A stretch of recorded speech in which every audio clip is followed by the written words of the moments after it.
আমাৰ বিটিচিত 15টা সমষ্টি আছে।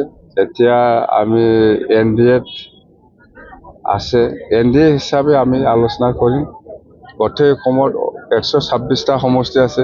126টা সমষ্টিত এজিপিয়ে কিমান ল'ব পাৰে বা বিজেপিয়ে কিমান ল'ব পাৰে বা বিপিএফ হিচাপে কিমান ল'ব পাৰে আৰু যিমান দল আছে এনডিএ হিচাপে আমি সমষ্টিবিলাক আলোচনাৰ মাজেদি ভাগ কৰি ল'ম।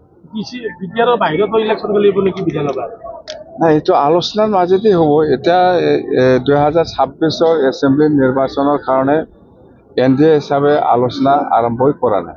নিশ্চয় কৰিব।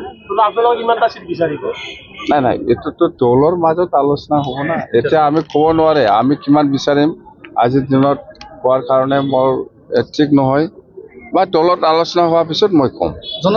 কথা লৈ আমাৰ বিটিচিয়েও আমাৰ দিনতো বহুত আলোচনা কৰিছে।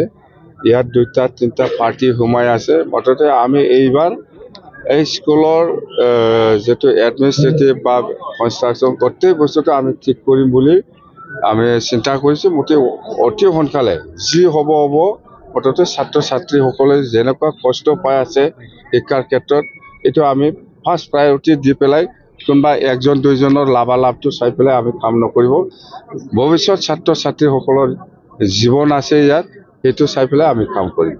কোনোবা 1-2জনৰ কোনোবা লাভ হৈছে কোনোবা লছ হৈছে এইটো মই নাচামই বাছ।